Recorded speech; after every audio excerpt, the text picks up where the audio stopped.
There's an invisible ladder in American credit.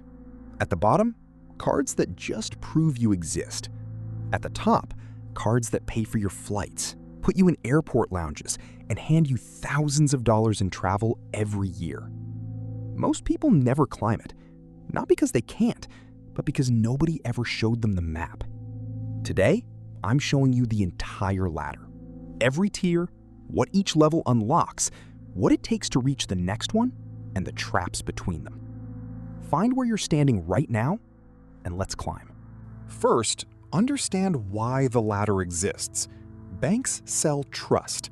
A person with no history is a mystery, so banks offer them tiny limits and zero perks. Every month of good behavior buys you trust, and trust unlocks the next door. Here's the rule almost nobody respects. You cannot skip floors. Apply for a premium card with a 6-month-old file, and you get a denial, a hard inquiry, and a bruised score. You actually move backwards. The ladder isn't a suggestion, it's how the system is built. Each card you master becomes the key to the next one. Tier 1, the foundation. Secured cards and credit builder products. You already know these if you watched my last video. Discover It Secured, Capital One Platinum Secured, Open Sky. You put down a deposit, usually $200, and the card reports to all 3 bureaus like any other card. No prestige, no lounges, and that's fine. This tier has exactly one job: manufacturing history. Perfect payments, utilization under 10%, auto pay on. Your exit signal? After 6 to 12 months, your score enters the 600s, and your bank offers to graduate you. Deposit back, real card in hand. That's the sound of door number 2 unlocking. Tier 2, your first real unsecured card. No deposit, a real credit limit, and your money back in your pocket. This is where cards like the Pedal 2 live, or the entry-level cards your own bank starts offering you. 2 rules for this floor. First, keep your Tier 1 card open if it's free. Remember, that's your oldest account, your elder, and age is 15% of your score. Second, this tier is about growing your limits. Higher limits with the same spending means lower utilization, which means a faster climbing score. Exit signal? Score around 670 or higher, and at least a year of clean history. Now the game gets fun. Tier 3, the Workhorses. No annual fee cashback cards. And this is the most underrated floor of the entire ladder. Cards like the Discover It Cashback, Capital One Quicksilver, the Chase Freedom Family, or the Citi Double Cash. They cost you nothing, ever, and they pay you 1.5% to 2% on everything, with some hitting 5% in rotating categories. Let me be honest with you. This is where most people should live for a long time. These cards never leave your wallet. They become the permanent anchors that age your credit file for decades. Free money, zero fees, growing history. The exit signal for the next floor: score above 700, 12 plus months on this tier, and stable income. But before you climb higher, there's a checkpoint you need to know about, and missing it has locked thousands of people out of the best cards in the game. The checkpoint: Chase's 524 rule. It's simple and brutal. If you've opened 5 or more credit cards in the last 24 months from any bank, not just Chase, Chase automatically denies you. Doesn't matter if your score is 800. Why does this matter so much? Because Chase makes some of the most valuable cards on the upper floors, and their points are among the best in the game. The strategic consequence? Plan your Chase cards before you fill up your 5 slots. Climbing fast feels good, but climbing smart means counting your applications like a chess player counts moves. Write this down. Always know your 524 number. Tier 4, the points cards.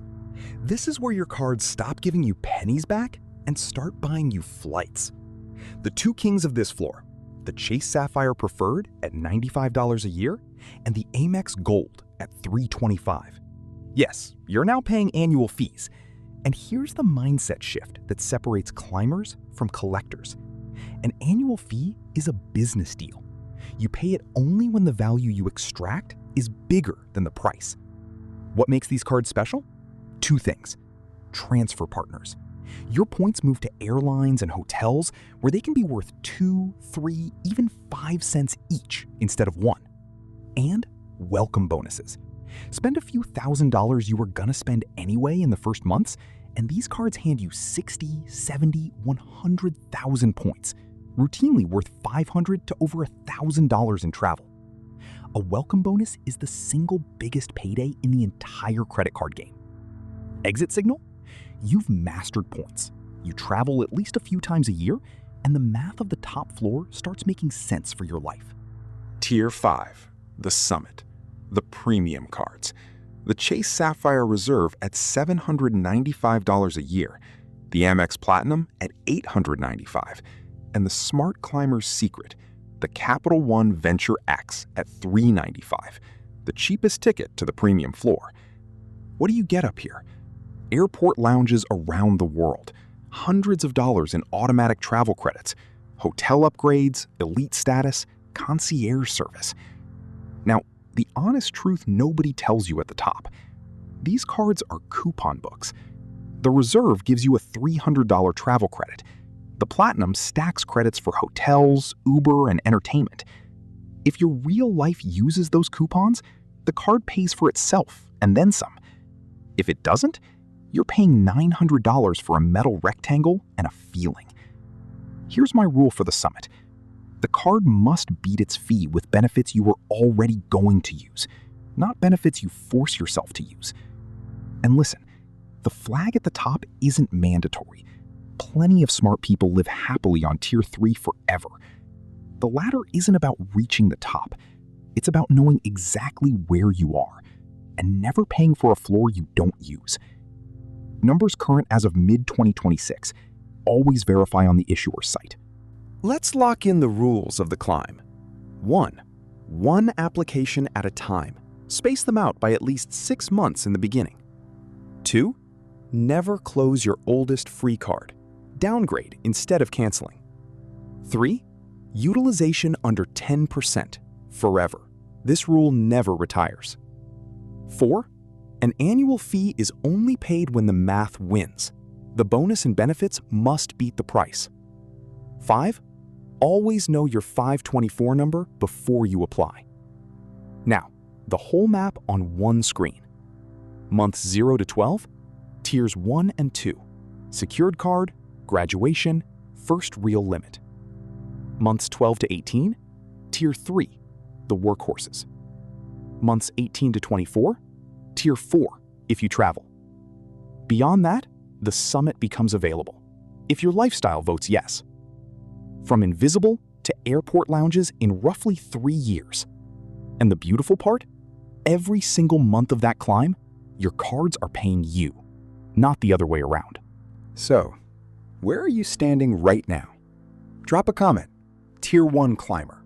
Tier 3, wherever you are. I read every single one, and the next videos attack each tier in detail.